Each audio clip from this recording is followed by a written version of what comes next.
Merci. Alors c'est ton épouse qui est professeur de droit public, moi je suis professeur de droit privé, mais c'est pas grave. Vrai, oui, mais c'est pas grave. Vu d'ici, c'est à peu près la même chose. Elle est spécialiste du pied gauche et moi du pied droit, mais on est tous les deux des spécialistes du pied. Pas du tout. Alors je suis aussi le directeur de l'école doctorale droit, donc je voudrais essayer de... Alors peut-être même d'ailleurs de rebondir sur la table ronde précédente, parce que je pense qu'elle a posé des vraies questions.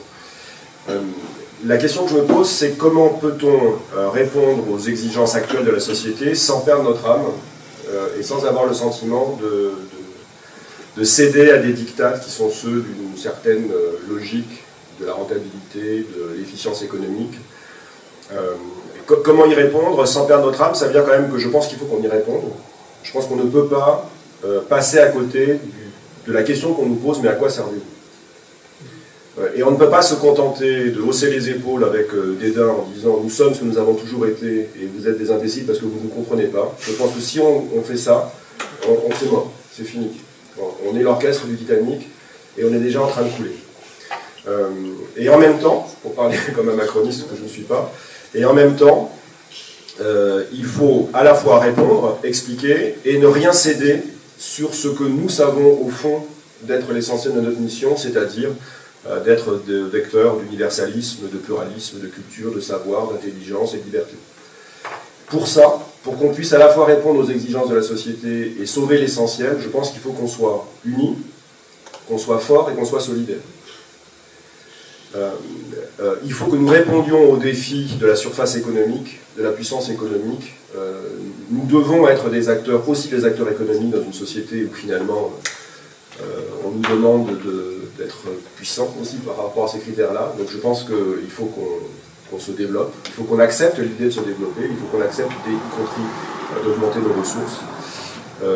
Et il faut qu'on accepte également aussi de le faire parce que je pense que ce sont ceux d'entre nous qui sont capables de produire de la richesse, au sens où on l'attend de nous, qui sont capables ensuite de protéger les autres, qui seront capables de protéger les romanistes, les historiens, ceux qui font de la recherche pour la recherche et ceux qui entendent exercer pleinement leur liberté académique, c'est-à-dire qui prétendent, eux, faire de la recherche qui n'a pas d'utilité immédiate, mais dont nous savons, nous, qu'elle est indispensable au fonctionnement de la société, parce qu'elle est vectrice de diversité et que l'on sait très bien que si notre société doit survivre, c'est aussi parce qu'on sera capable, à un moment donné, d'être disruptif, d'être nouveau et d'être différent, et on ne pourra pas se réinventer si on ne laisse pas les gens laisser libre cours à leur imagination et à leur liberté.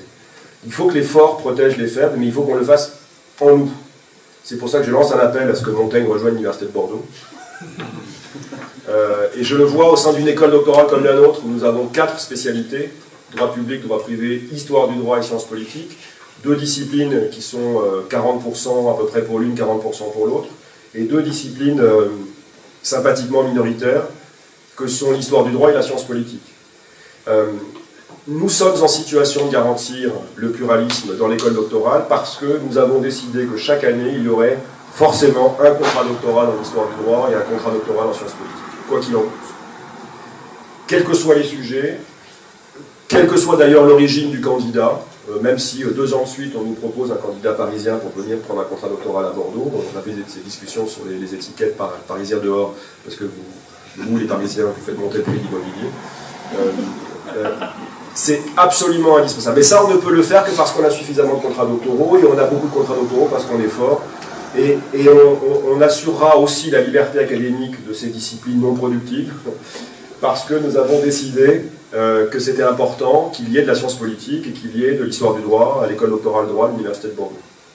Donc il faut qu'on soit fort, et il faut que ceux d'entre nous qui sont capables de produire des brevets et de la richesse soient solidaires des autres chercheurs, des autres intellectuels des universités qui, eux, ont besoin, encore une fois, de liberté et de sortir dans la vie, dans la société, dans la nature, de regarder un peu ce qui se passe tout en haut ou tout en bas, mais qui continuent de faire la recherche de manière libre. Il faut qu'on soit, donc il faut qu'on relève, qu'on accepte le défi de l'utilité sociale, il faut qu'on accepte le défi de la valeur économique, mais il faut qu'on le surmonte.